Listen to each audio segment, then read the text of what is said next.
যখন সময় কঠিন হয়ে যায় ওয়া ইন আসাবাতহু ফিতনাতুন ইনকালাবা আলা ওয়াজহিহি, এবং যদি কোনো পরীক্ষায় পড়ে তখন মুখ ঘুরিয়ে নেয়। তার মানে কি? তার মানে আমি আল্লাহর কাছে কিছুই চাই না। কিভাবে তিনি আমাকে ছেড়ে গেলেন? কেন তিনি আমাকে বিপদে ফেললেন? আমাদের সময় এটা উপলব্ধি করা খুবই সহজ। আমরা অস্বাভাবিক এক ভোগবাদী সমাজে বসবাস করি, যেখানে সবকিছু সহজলভ্য এবং দ্রুত লাভ করা যায়। বিনোদন পেতে চান? ফোনে একটা অ্যাপ খুললেই হবে। কিছু কিনতে চান? জাস্ট অ্যামাজন থেকে অর্ডার করুন, এটা আপনার ঘরে পৌঁছে যাবে। সবকিছু কষ্ট ছাড়া পাওয়া যায় এবং সবকিছু সাথে সাথেই পাওয়া যায়। আপনি কিছু চাইছেন, আপনাকে তার কাছে যেতে হবে না, সেটাই আপনার কাছে আসবে। সবকিছু দ্রুত হয়। আমাদের এখন আপ্যায়িত হওয়ার অভ্যাস হয়ে গিয়েছে। আপনার একটা অর্ডার যদি 2 থেকে 3 দিনের জন্য দেরি হয়, তবে আপনি তাকে 1 স্টার বা থামস ডাউন খারাপ রেটিং দিচ্ছেন। আমরা এতে অভ্যস্ত হয়ে গেছি। এমত অবস্থায় আপনি যখন আল্লাহর কাছে দোয়া করছেন, আপনার সমস্যাগুলো সমাধান চাইছেন, আপনার সবকিছু দ্রুত এবং ত্বরিত করা দরকার। আমার আর ভালো ভোক্তা অধিকার চাই। যখন এটা হয় না, তখন আপনি বলেন বাজে সার্ভিস। আমার আর ভালো ভোক্তা অধিকার চাই, আমার আর ভালো ভোক্তা অধিকার চাই। আপনার ভাবখানা তখন এমন হয়ে যায় যে আমি আল্লাহর কাছে আর কিছুই চাইবো না, কোনো অর্ডার দিব না। আপনি এখন ক্রেতার মতো সুবিধা পেতে চান, আর আপনি আল্লাহর কাছ থেকে মুখ ফিরিয়ে নেন এবং বলেন তিনি আমার কথা শুনছেন না, আমার সমস্যার সমাধান করছেন না। বুঝতে চেষ্টা করুন যে সবার জন্য আল্লাহর পরিকল্পনা রয়েছে। দুটো উদাহরণ দিচ্ছি। ইয়াকুব আলাইসাল্লামের ক্ষেত্রে দেখুন, তিনি তার ছেলে ইউসুফ আলাইসাল্লামকে হারিয়ে ফেলেন। আল্লাহ বহু বছর পর সেই সন্তানকে তার কাছে ফিরিয়ে দেন। আবার মুসা আলাহিসাল্লামের ক্ষেত্রে মুসা আলাহিসাল্লামের মা তার সন্তান হারিয়েছিলেন, কিন্তু কয়েক ঘন্টার ব্যবধানে আল্লাহ সে বাচ্চাটাকে ফেরত দেন। কেননা কয়েক ঘন্টার মধ্যেই যখন বাচ্চাটা ক্ষুধার্ত হয়, পরবর্তী খাবার সেই একই মায়ের কাছ থেকেই পায়, কারণ সে অন্য কারো কাছ থেকে খাবে না। আমি কি বলতে চাচ্ছি? এই জগতে আল্লাহ কখনো কখনো নিমেষেই আমাদের বিপদমুক্ত করেন, আবার কখনো বা বহু বছর পরে বিপদমুক্ত করেন, কিন্তু প্রতি ক্ষেত্রেই আল্লাহ ভালোর জন্যই করেন। আমি কি বলতে চাচ্ছি? ভালোর জন্যই করেন। আমি বিশেষত ইয়াকুব আলাইসাল্লামের গল্পটা পছন্দ করি, কেননা এই ঘটনার কল্যাণকর দিকগুলো চিন্তা করে দেখুন একবার। এত বছর ধরে বাবা কাঁদলেন এবং প্রায় নিজের দৃষ্টিশক্তি হারিয়ে ফেললেন, তাই না? কোরআনের ভাষা অবিয়াদ্দা তাই না হোক। কোন আলেম যেমন আলুসি রহমতুল্লাহ মন্তব্য করেন তিনি কাঁদতে কাঁদতে অন্ধ হয়ে গিয়েছিলেন। এখন এই পুরো সময়টা জুড়ে ইউসুফ আলাইসাল্লাম কোথায় ছিলেন? তিনি ছিলেন জেলে। প্রথমত তিনি ছিলেন শিশু শ্রমিক এবং বড় হওয়ার পর জেলে যান, বহু বছর জেলে কাটান। হয় তিনি ছিলেন শিশু শ্রমিক, নতুবা তিনি জেলের কয়েদি হিসাবে জীবনযাপন করেন। প্রথমত তিনি ছিলেন শিশু শ্রমিক, নতুবা তিনি জেলের কয়েদি হিসাবে জীবনযাপন করেন। সুন্দর জীবন ছিল না, এটা সুন্দর জীবন নয়। কিন্তু এরপরও যখন তিনি রাজার স্বপ্নের অর্থ বলেন এবং সেই স্বপ্নের অর্থ হয় যে পুরো অর্থনীতিতে 7 বছরের মধ্যে ধস নামবে, মানুষজন দুর্ভিক্ষে মারা যাবে, একজনই তখন সেই সমস্যার সমাধান জানতেন, তিনি হলেন ইউসুফ আলাইহিসসালাম। যদি তিনি জেলে না থাকতেন তাহলে রাজাকে সাহায্য করতে পারতেন না। বুঝতে পেরেছেন? যদি ইউসুফ আলাইহিসসালাম পুরোটা সময় নিজের বাবার সাথে কাটাতেন তাহলে এমন ঘটনা ঘটতো না।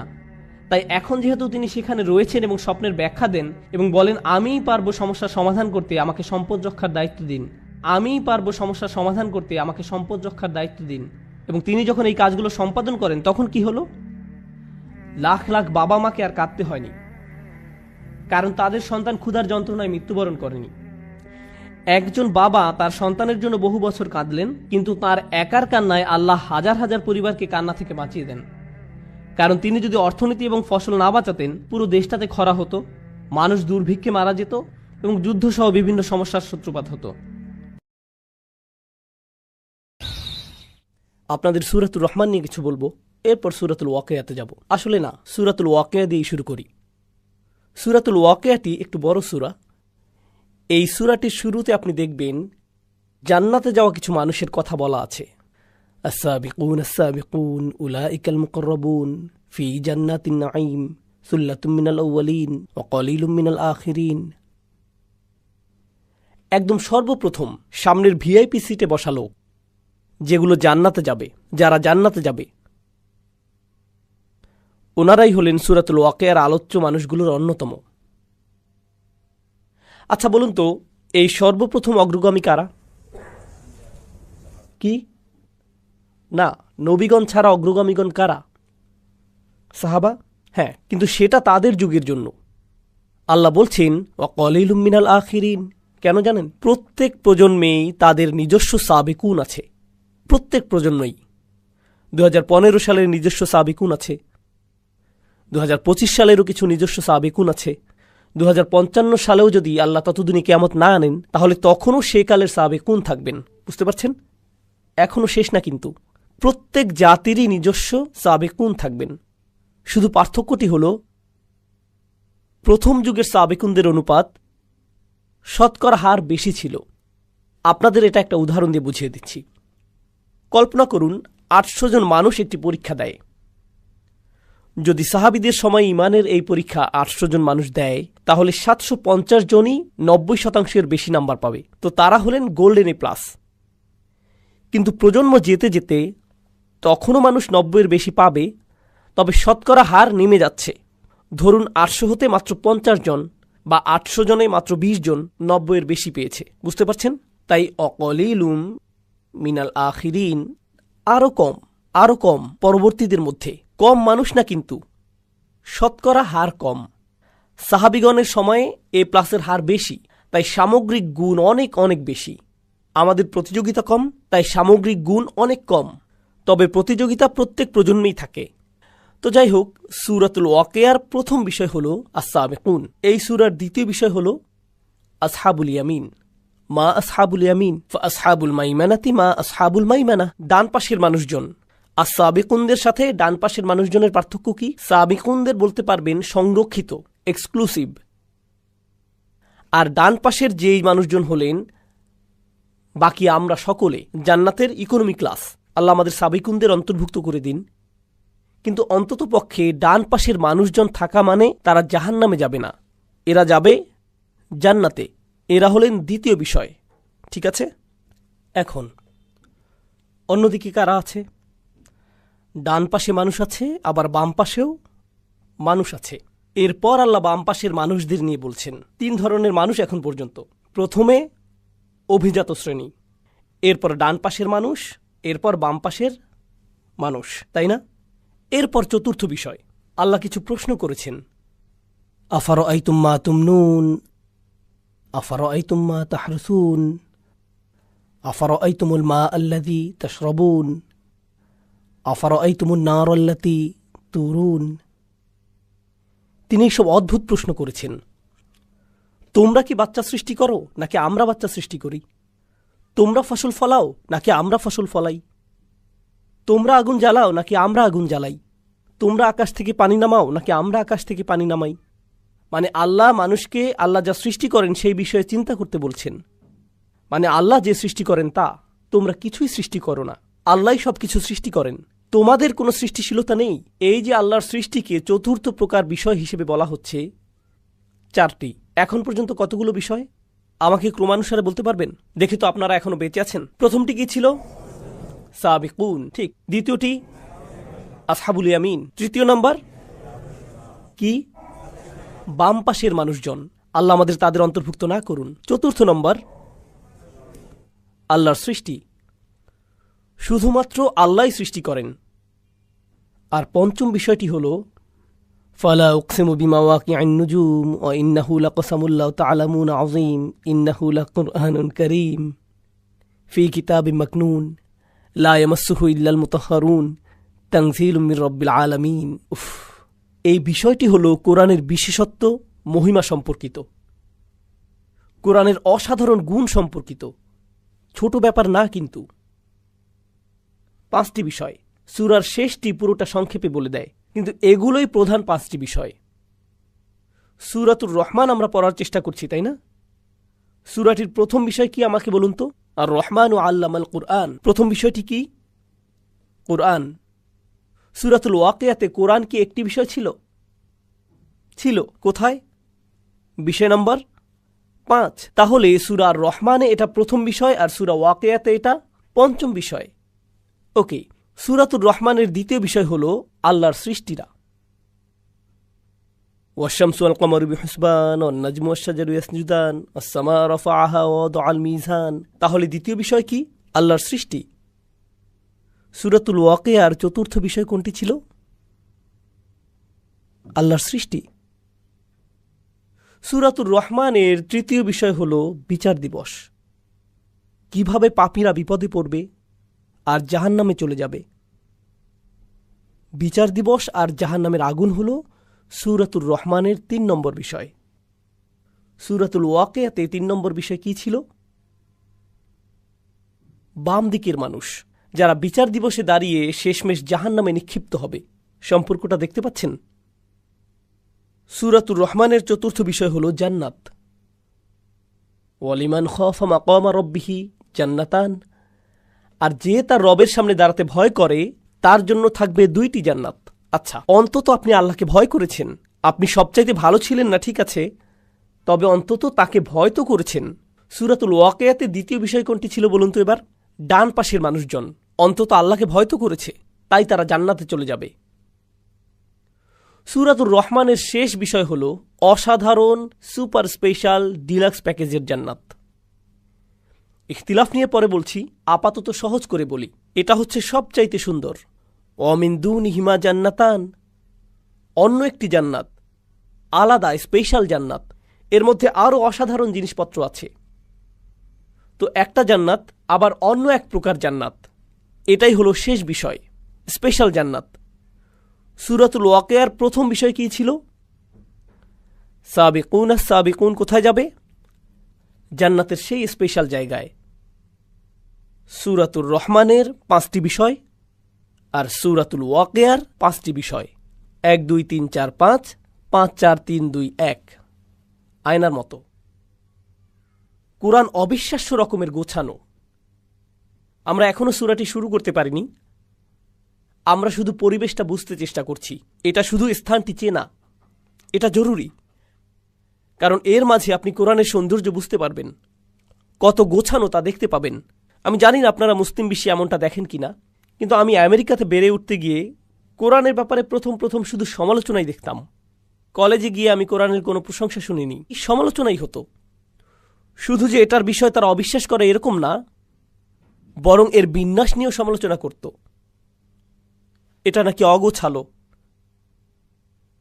নির্দিষ্ট গঠন নেই, এসব বলতো। আমি বলতাম, কি বাজে কথা যত সব, সবচাইতে অবিশ্বাস্য গঠন তো এখানেই। তোমরা মনোযোগ দাও না, এজন্য দেখতে পাও না, তাই দেখতেও পাও না, কারণ আল্লাহ এর দরজা অমনোযোগীদের জন্য খুলে ধরেন না, খোলেন না তিনি। আফালা ইয়াতাদাব্বারুনাল কুরআন ওয়ালাউ কানা মিন ইনদি গায়রিল্লাহ লাওয়াজাদা ফীহি ইখতিলাফান কাসীরা। তারা কি তবে কোরআন নিয়ে গভীর চিন্তা ভাবনা করে না? কারণ এটা আল্লাহ ছাড়া অন্য কারো পক্ষ থেকে হলে এতে অনেক অসঙ্গতি দেখতে পেতে। এর মানে হলো, যখন আপনি কোরআনে মনোযোগ দেবেন, আবিষ্কার করবেন যে এটা শুধু আল্লাহর পক্ষ থেকেই হতে পারে। আপনার কাছে পরিষ্কার হয়ে যাবে যে এটা মানুষ থেকে হতেই পারে না, পরিষ্কার হয়ে যাবে। এখন আমরা সূরার সূচনা শুরু করতে প্রস্তুত হলাম। সূরাতুর রহমান, চলুন শুরু করি। কিছু জিনিস আপনাদের জানাতে হবে। আমি নিজেকে দিয়ে শুরু করি। আমার পেশা হলো শিক্ষকতা, জীবিকার জন্য শেখাই। আর শিক্ষকতা পেশায় আমি অনেক কিছু শিখেছি।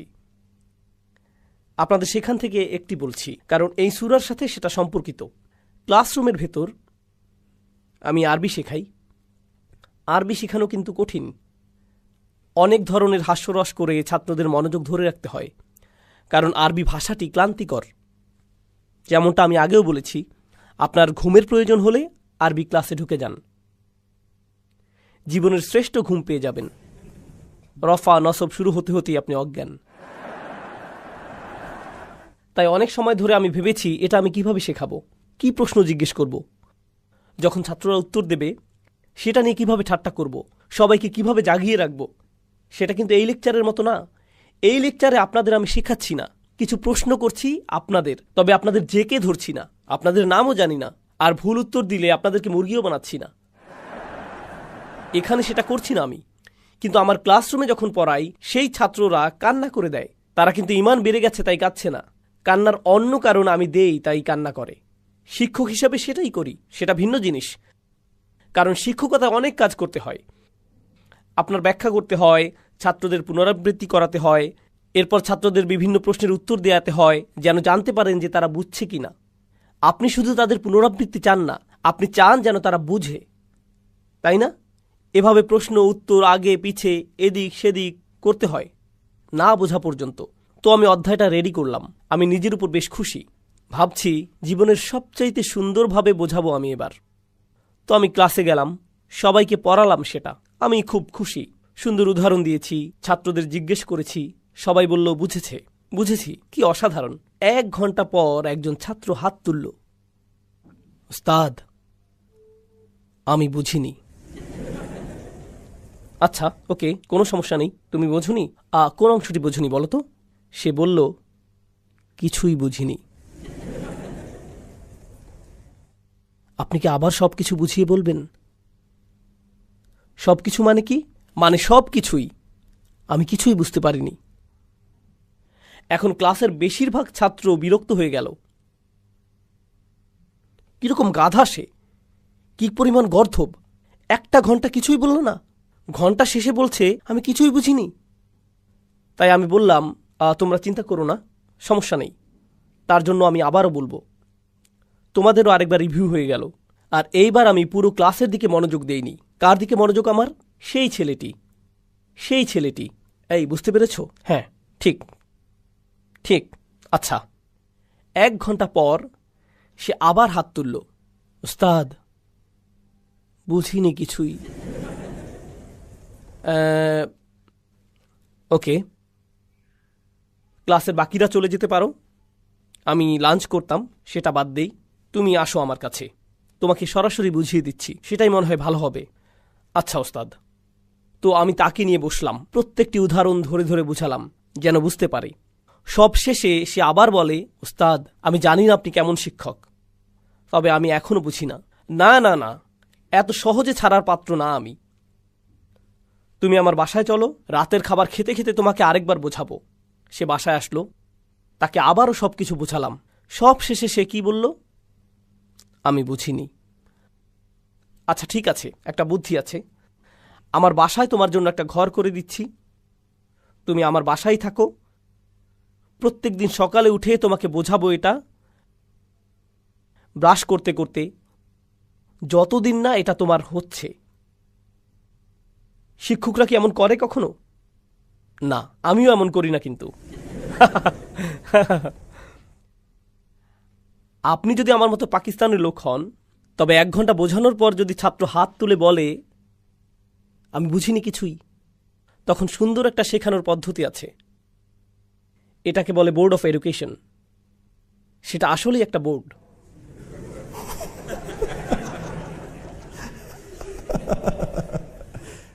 এখন বুঝেছিস? হ্যাঁ, একদম বুঝে ফেলেছি, এখন বুঝবে। শিক্ষকরা এত ধৈর্যশীল না, কতবারই আর বোঝাবেন? বলবেন এত গাধা কেন তুমি, বুঝো না কেন তুমি, তোমার মাথা কাজ করে না কেন, কি সমস্যা তোমার? এটা আমার দোষ না, এটা ছাত্রের দোষ, তাই না? দেখুন, কিন্তু কোরআনের বার্তা, কোরআনের মূল বার্তাটি কিন্তু একদম সোজা, একদম সহজ। আপনি যদি কোরআনের মূল বার্তা সংক্ষেপে লিখতে বলেন, সেটা আমি অর্ধেক কাগজেই লিখতে পারবো, পুরোটাও লাগবে না। কোরআনের বিষয়গুলো কি কি?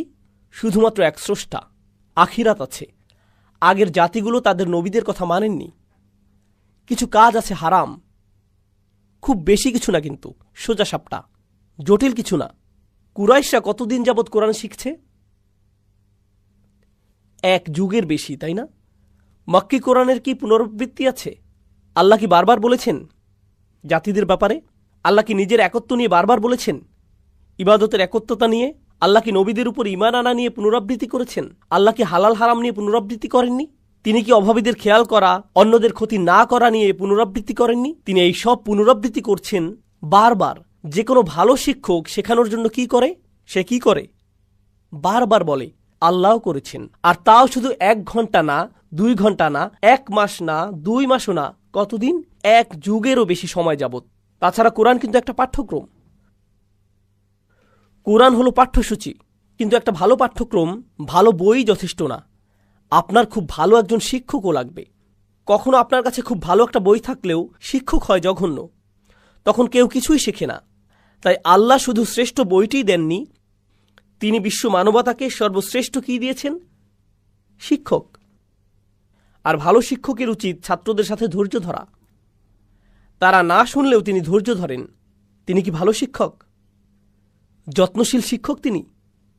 বলেন কি সাল্লাল্লাহু আলাইহি সাল্লাম। আর এই ছাত্ররা, কুরাইশরা একদম সহজ জিনিস শুনেও বলে কিছুই বুঝিনি। তারপর তিনি আবারও ব্যাখ্যা করেন, ওয়াকাযালিকা নুসাররিফুল আয়াত, আমরা আয়াত বারবার বদলে দেই। এভাবে যদি না বুঝতে পারো তাহলে এভাবে বুঝবে, ওভাবে যদি না বুঝো তাহলে আসো ওইভাবে বোঝাই, এরপর ওইভাবে বোঝাই, তারপর সেইভাবে। ইয়াদরিবুল্লাহু আমসালা লিন্নাস, আল্লাহ প্রত্যেক মানুষের সহজতার জন্যে অনেক উদাহরণ দিয়েছেন, কারণ প্রত্যেক ছাত্র প্রত্যেক উদাহরণ হয়তো বুঝবে না। তাই আল্লাহ একটা উদাহরণ দেন, সেটা না বুঝলে কি করেন, আরেকটা দেন, এরপর আরেকটা, এরপর আরেকটা। জানেন, কোরআনের ভেতর আল্লাহ কোরআনকে তাসরিফুর রিয়াহ এর সাথে তুলনা করেন, বায়ু প্রবাহ। কারণ কিছু বায়ু হালকা, কিছু অনেক জোরে, কিছু বাতাস আসে উত্তর থেকে, কিছু দক্ষিণ থেকে, কিছু পূর্ব থেকে, কিছু পশ্চিম থেকে, কিছু ঠান্ডা আবার কিছুটা উষ্ণ। ঠিক কোরআনের আয়াতের মতো, কিছু আয়াত আপনাকে আনন্দ দেবে, কিছু ভয় দেখাবে, কিছু কষ্ট দেবে, কিছু আপনার প্রেরণা যোগাবে। কোনো আয়াত শেখাবে, কোনোটা অভয় দেবে, কোনোটা আবার শক্তি যোগাবে। বিভিন্ন রকমের বায়ু ঠিক কোরআনের বিভিন্ন আয়াতের মতো প্রত্যেকটা উপায় গ্রহণ করা হয়েছে। তাছাড়া কিছু ছাত্র গর্দভ হয়, আমি জানি, মনোযোগই দেয় না। এরপর আরেক ধরনের ছাত্র আছে যারা বলে আমি বুঝি না, এরপর বুঝিয়ে বলার পর আবার বলে হ্যাঁ আমি বুঝিনি, আবার বুঝান, সে বলে এই দেখো আমি বুঝিনি। এরা কি ধরনের ছাত্র? এরা ঝামেলাকারী। সে শিক্ষককে নিয়ে মজা করছে, ক্লাসে মজা নিচ্ছে, ভাবছে এই সব কিছুই ঠাট্টার বিষয়, তাই না? একটা ছাত্র আছে সে আসলেই বুঝেনি, আরেকটা ছাত্র অন্যদিকে সে সব কিছু খুব ভালো বুঝেছে, এরপরেও কি বলে মজা নেয়, আমি বুঝিনি, কিছুই বুঝলাম না, আপনি খারাপ শিক্ষক। আর এই ধরনের ছাত্ররা যখন শিক্ষক বুদ্ধিমান হয়, যখন শিক্ষক চালাক হন, তিনি ঝামেলাকারীকে চিনে ফেলেন, বুঝে ফেলেন কখন ঝামেলা করছে। আর যখন সে সব করে তখন সেই ছাত্রের কি হয়, একে বলে মুরগি। কিছু শাস্তি দিতে হয়, ঠিক? প্রিন্সিপালের অফিসে যাও, স্কুল থেকে বেরিয়ে যাও। আল্লাহ কি জানেন কারা কোরআন নিয়ে ঠাট্টা করছে, কারা ঠাট্টা করছে? তিনি জানেন। আর তিনি তাদের কাছে কোরআন বারবার বারবার ব্যাখ্যা করছেন সর্বশ্রেষ্ঠ শিক্ষককে দিয়ে, 1 যুগেরও বেশি সময় যাবত। শিক্ষক হিসেবে তবে আল্লাহর কি রাগ করার অধিকার আছে? অবশ্যই আছে। সেই ছাত্রগুলো কি শাস্তি পাওয়ার যোগ্য? অবশ্যই। কিন্তু আল্লাহ কি শাস্তি দিচ্ছেন তাদের? না, কারণ আল্লাহ অন্য কোনো শিক্ষকের মতো নন। তিনি যে কোনো শিক্ষক নন, তিনি আর রহমান, আল্লামাল কুরআন। লাউ কানা দুনার রহমান, রহমান ছাড়া অন্য কেউ যদি হতো কোরআন শেখাচ্ছে, তাহলে বাঁচতে পারত না। বরং আমি অনেক সময় বলি, অনেক সময় যখন এসব ক্লাসগুলো নেই তখন অডিয়েন্সে বসা কেউ কেউ হাফেজও থাকেন, এমন শিক্ষকও থাকেন যারা বাচ্চাদের কোরআন হিফজ করান। আর হিফজ মাদ্রাসাগুলো, তাহফিজের মাদ্রাসাগুলোর ছাত্ররা তাদের শিক্ষকদের ভয়ে কাতর। তারা যদি সঠিকভাবে সবক দিতে না পারে, 1টা 2টা বা 3টা ভুল যদি করে, তবে উস্তাদের হাতে পাইপ আছে, চাবির চেইন আছে। বাচ্চার চেহারায় এভাবে চাবি লেগে থাকে। তাই তারা যখন কোরআন শেখার চিন্তা করে তখন ভাবে দয়ামায়াহীন কিছু একটা। এটা কি দুঃখজনক না? কারণ আল্লাহ স্বয়ং বলছেন, যখন কোরআন শেখানো হয়, কে শেখায়? তিনি কিন্তু বলেননি আল জাব্বার আল্লামাল কুরআন, তিনি বলছেন আর রহমান আল্লামাল কুরআন। আমরাই যখন কোরআন শেখাই তখন আমি শুধু রাসূলুল্লাহ সাল্লাল্লাহু আলাইহি সাল্লামের সুন্নাহ পরিপূর্ণ করছি না, বরং আমরা স্বয়ং আল্লাহর সুন্নাহ পূরণ করছি। আল্লাহ নিজেই কোরআন শিখিয়েছেন, আমাদেরকে সেটাই নকল করতে হবে। যেমন রসুলের সুন্নাহ নকল করতে হবে সাল্লাল্লাহু আলাইহি সাল্লাম, আল্লাহর সুন্নাহও আমাদের মানতে হবে। যখন কোরআন শেখাবো আরো বেশি দয়াবান হতে হবে। বুঝতে পারছেন? আমাদেরকে আরো দয়া দেখাতে হবে। আল্লাহ যদি কুরাইশদের প্রতি দয়া দেখাতে পারেন, তবে আপনি ছোট বাচ্চাদের সাথেও সেটা পারবেন। সেটা আরো সহজ। এগুলো আল্লাহর কিতাব থেকে শিখতে হবে। খুবই দুঃখজনক বিষয় যে একটি বাচ্চা তার উস্তাদের কাছে কোরআন পড়তে ভয় পাবে। এটা ভালো ব্যাপার না। আমি নিজে কোরআনের হাফিজ দেখেছি, 18-19 বছর বয়সী, কখনোই মসজিদে যায় না, কখনোই মসজিদে যায় না। জিজ্ঞেস করলাম কেন মসজিদে যাও না? কারণ আমার উস্তাদ আমাকে মসজিদে মারতেন। আমি যখন মসজিদে যাই আর শুনি আল্লাহু আকবার, আমার সেই মারগুলো মনে পড়ে যায়, মানসিক সমস্যা শুরু হয়ে যায়, সাইকিয়াট্রিস্ট দেখাতে হয়। মসজিদে গেলে আমার সাইকোলজিক্যাল ট্রমা হয়, তাই মসজিদে আমি যেতে পারবো না। সুবহানাল্লাহ, এমনটাই করেছি আমরা আমাদের বাচ্চাদের সাথে দিন শেখানোর নামে। আমি জানি না এটা কোন দিন, তবে সেটা ইসলাম নয়। আমি জানি না তাদের কি শিখিয়েছেন, তবে কোরআন তাদেরকে শেখাননি। এভাবে কোরআন শেখায় না। কোরআন ভালোবাসা দিয়ে শেখাতে হয়। যেমনটা আমি বললাম, যদি আল্লাহ কুরাইশদের ভালোবেসে শেখাতে পারেন, যদি কুরাইশদের দয়া দেখাতে পারেন, তাহলে আমাদের আবার ভাবতে হবে আমরা মুসলিমদেরই ভালোবেসে শিখাই না। সুবহানাল্লাহ। আচ্ছা, এরপর কি আছে দেখি। ভূমিকা এখনো শেষ হয়নি, ভূমিকা নিয়ে অনেক কথা বলার আছে। আর রহমান অর্থ কি কেউ জানেন? কি? মার্সিফুল। আমি জানি ইংলিশ অনেকেরই প্রথম ভাষা নয়, তবু আপনারা ইংরেজি সম্পর্কে জানেন। মাশাআল্লাহ, এখানে সবারই ইংরেজিতে দক্ষতা অনেক বেশি। আপনাদেরকে মার্সি বা দয়া শব্দের সমস্যাটি জানাচ্ছি। যখন রহমা অনুবাদ করি মার্সি বা দয়া হিসেবে, এখানে একটু সমস্যা আছে, আপনাদের বুঝিয়ে বলছি। যখন আমরা দয়ার কথা বলি তখন তা বলতে ছেড়ে দেয়া বোঝাই। উদাহরণস্বরূপ, সৈন্যরা পুরো গ্রাম ধ্বংস করে দিল, কোনো দয়া তারা দেখায়নি, এর মানে তারা কাউকেই ছাড়েনি। পুলিশ অফিসার আমাকে ফাইন করল, কোনো দয়া দেখায়নি। আমি বিচারকের কাছে দয়া ভিক্ষা চাইলাম, আমি আমার শিক্ষকের কাছে দয়া ভিক্ষা চাইলাম, আমি প্লেট ভাঙার পর আম্মার কাছে দয়া ভিক্ষা চাইলাম। দয়া ভিক্ষা চাওয়া মানে আমাকে শাস্তি দেবেন না বলা। বুঝতে পারছেন?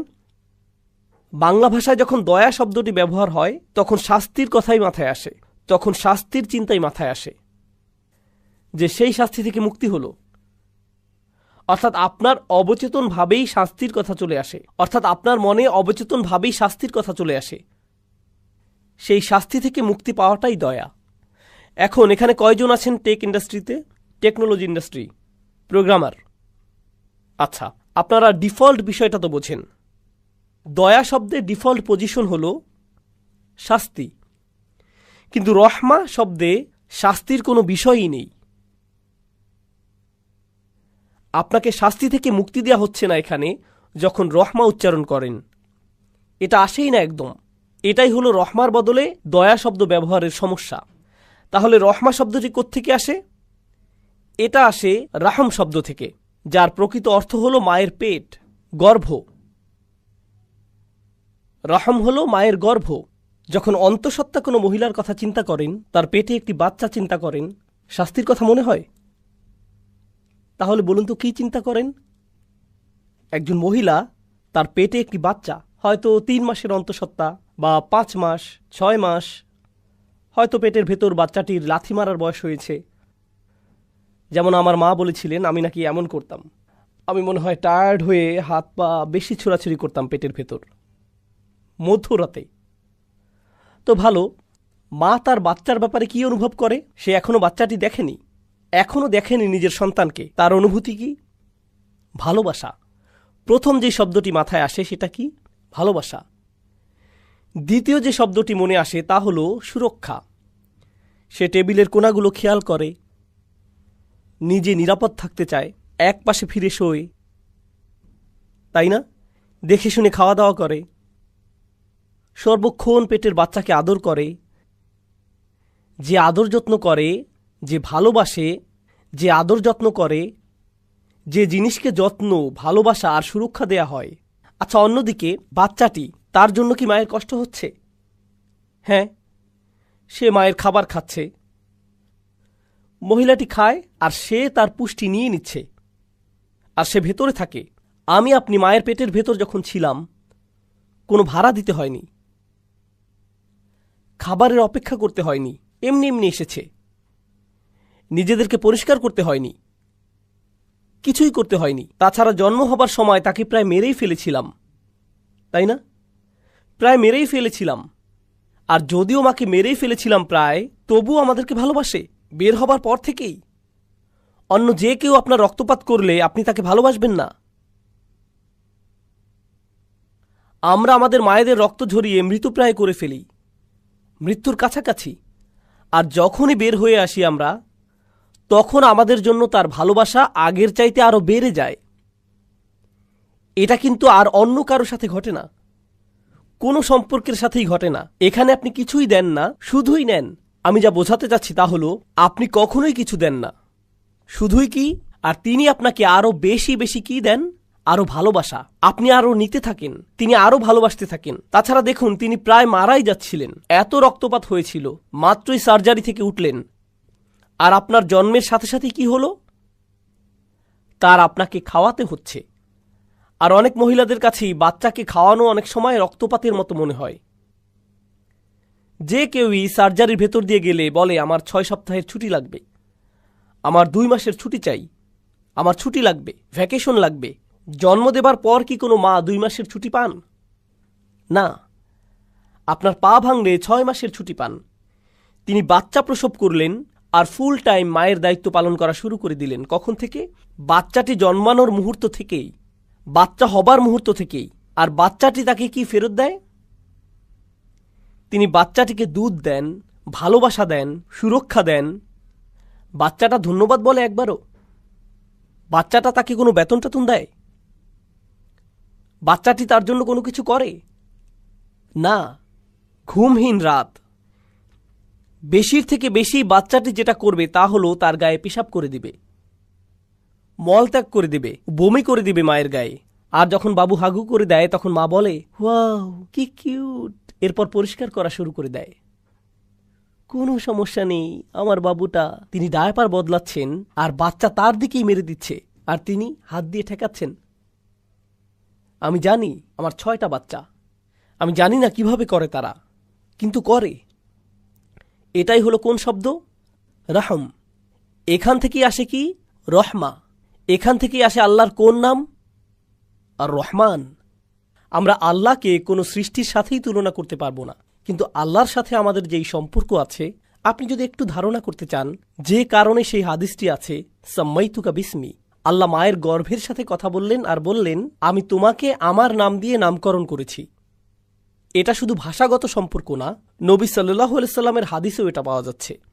এক হাদিসে কুদসিতে তিনি মায়ের গর্ভের দিকে তাকিয়ে বললেন, যে গর্ভ আল্লাহ সৃষ্টি করেছেন, আমি আমার নাম দিয়ে তোমার নামকরণ করেছি। এর একটি কারণ আছে, সেটা হলো আল্লাহ আপনার কি হয় তা যদি একটু ধারণা পেতে চান, আপনি পুরোটা বুঝবেন না। তবে সেই অসীম সাগরের যদি এক বিন্দু পেতে চান, তবে কার কথা চিন্তা করবেন? আপনার মায়ের কথা ভাববেন। ওয়ালিল্লাহিল মাসালুল আ'লা। আপনার মায়ের সাথে সম্পর্কে কোন দিকটা? তা হলো আপনি তার থেকে শুধুই নেন, আর তিনি কি? শুধুই দেন। আপনি কখনোই ধন্যবাদ দেন না, তবুও তিনি দিতেই থাকেন। আপনি কখনোই তাকে মনেও করেন না, তবুও তিনি আপনার প্রতি ভালোবাসা বাড়াতেই থাকেন। মুসলিমদের কথা চিন্তা করুন। মুসলিমরা বলে, তালিবুল ইলমরা বলে, আমি তাফসির শিখতে চাই, আমি ওই শায়েখের কাছে পড়তে চাই, এই শায়েখের কাছে শিখতে চাই, সেই আলিমের কাছে পড়তে চাই, আমি এই সূরা, ওই সূরা আর ওই সূরাটা শিখতে চাই। কখনো তারা পৃথিবীর এই মাথা থেকে ওই মাথায় চলে যায় শুধু আল্লাহর কিতাব শিখতে, ঠিক না? আর কি সম্মান বোধ করছে যে শায়েখের কাছে শিখতে পারছে। কুরাইশরা, আবু লাহাব, আবু জাহাল, এই লোকগুলো, এরা কি কোরআন শিখতে চায়? তারা কোরআনের একটি আয়াতও পাওয়ার যোগ্য না, তবুও আল্লাহ তাদের পুরো একটি সূরা দিয়ে দিলেন। এরপর তিনি দিলেন আরেকটি সূরা, এরপর তিনি দিলেন আরেকটি সূরা। তারা যখন এটাকেও ধাক্কা দিয়ে সরিয়ে দিল, আল্লাহ তাদের কি দিলেন? আরেকটি সূরা। প্রত্যেকটি সূরা আল্লাহর থেকে রহমত কিনা? আল্লাহ চাইলে তাদের আরো অনেক কঠিন কিছু দিতে পারতেন, ঠিক না? আল্লাহ তাদের শাস্তি দিতে পারতেন, ঠিক কিনা? কিন্তু প্রত্যেকবার এমন করার পর আল্লাহ তাদের কি দেন? আরেকটি সূরা। আল্লাহর কাছ থেকে আরো রহমা তার পক্ষ থেকে। তাছাড়া কোরআন কি? কোরআন হলো আল্লাহ আপনার সাথে কথা বলছেন। কোরআন হচ্ছে আপনার সাথে আল্লাহর কথা। যখন আপনি কাউকে অপমান করেন, তারা প্রথমে যেটা করে তা হলো তারা আর আপনার সাথে কথা বলে না। কাউকে অপমান করলে তারা আপনার সাথে কথা বন্ধ করে দেয়। এই লোকগুলো শুধু আল্লাহকেই অপমান করছে না, তারা আল্লাহর হাবিব সাল্লাল্লাহু আলাইহি সাল্লামকে অপমান করছে, তারা আল্লাহর রসুল সাল্লাল্লাহু আলাইহি সাল্লামকে অপমান করছে। তবুও আল্লাহ তাদের সাথে কথা বলছেন। এরপর তিনি রাসূলকে বলছেন, ফাসবির আলা মা ইয়াকুলুন, আপনি ধৈর্য ধরুন, আমি জানি তারা আপনাকে মন্দ কথা বলছে। ওয়ালাকাদ না'লামু আন্নাহু ইয়াকিদু সাদরুকা বিমা ইয়াকুলুন, আমি জানি আপনার অন্তর বদ্ধ হয়ে আসে তাদের কষ্টকর কথাগুলোর কারণে, তবুও তাদের কাছে গিয়ে বোঝান। এটাকেই বলা হয় আর রহমান। কোনো মানুষই এটা করতে পারে না। আমি আপনাদের জানি না, মুসলিম হিসেবে আমি আপনাদেরকে ভালোবাসি, কিন্তু কেউ যদি আমাকে এসে বলেন আপনি হচ্ছেন একটা শয়তান, আপনি খারাপ, মানুষকে বিভ্রান্ত করছেন, আপনি কাফির, আপনি এটা, আপনি ওটা, মানে গালমন্দ করলেন, এরপর আমার মাকে নিয়ে কথা বললেন, আমার বাবাকে নিয়ে কথা শোনালেন, আমার স্ত্রীকে নিয়ে মন্দ কথা বললেন, আমার মেয়েদেরকে নিয়ে খারাপ কথা বললেন, আমার বোনকে নিয়েও, আমি কিন্তু আংশিক পাঠান, তাই সাবধান। অন্তত পক্ষে আমি বলবো আমি চলে যাচ্ছি, আমি ফানার ছাড়ছি, আমি দোহা ছাড়ছি, আমি আর কখনোই দোহা ফিরে আসব না। কেন? কেউ বলল আপনি আর দোহাতে কেন যান না? একটা লোক ছিল, সে আমার কাছে এসে যা যা বলল, আমি আর যেতে চাই না ওখানে। আপনারা সবাই কি আমাকে অপমান করেছেন, নাকি শুধু একজন? শুধু একজনই যথেষ্ট আমার বিরক্ত হবার জন্য, দরকার নেই। রাসূলুল্লাহ সাল্লাল্লাহু আলাইহি সাল্লাম কুরআন তেলাওয়াত করছেন এই লোকগুলোর কাছে, আর তারা তাকে অপমান করেই যাচ্ছে। আমি তো কিছুই না। কেউ এসে আমাকে অপমান করলে আমি কি বলি? এই জানো আমি কে? আমি ইউটিউবে আছি, দেখে নিও কে আমি। কেউ যদি রাসূলুল্লাহ সাল্লাল্লাহু আলাইহি সাল্লামকে অপমান করে, তবে হ্যাঁ, তার অধিকার আছে বলার আল্লাহ বলেছেন ওয়ালামু আন্না ফীকুম রাসূলুল্লাহ। এটা ছোট কোনো বিষয় না। আর সেই একই নবী সাল্লাল্লাহু আলাইহি সাল্লাম তাকে আবু জাহাল অপমান করল, অথচ পরদিনই তিনি ফিরে এসে আবু জাহালের সাথে আবারও কথা বললেন। আর আবু জাহাল যে এমন এক জাহিল লোক, জাহিলিয়াতের বাপ, সে তাকে বলছে তোমার কি গতকাল যথেষ্ট হয়নি, আরো কিছু কথা শোনাবো আজকে তোমাকে। তাকে সে আরো বাজেভাবে পরদিন অপমান করল। নবীজি ফিরে গেলেন, আর আল্লাহ তাকে আবার পাঠালেন, যাও আবার কথা শুনে আসো, যাও আবার কিছু কোরআন শোনাও, তাকে কোরআন নিয়ে ঠাট্টা আবারও করতে দাও। তিনি এটাই করলেন প্রতিটা দিন, এক যুগেরও বেশি সময় যাবত। এটা কি সহজ মনে হয়? চিন্তা করে দেখুন তো। আলহামদুলিল্লাহ, আপনারা সম্মানিত মানুষ, মর্যাদাবান মানুষ। আপনারা যখন কাজে যান, আশা করেন যে আপনার সাথে সম্মানজনক আচরণ করা হবে, ঠিক না? আপনি অফিসে গেলেন, আর কেউ আপনাকে কুকুর বলল, শুকর বলল, কোনো নোংরা কথা বলল, আপনার খারাপ লাগে? আপনি বাসায় আসলে সেটা আপনার চেহারাতেই দেখা যায়।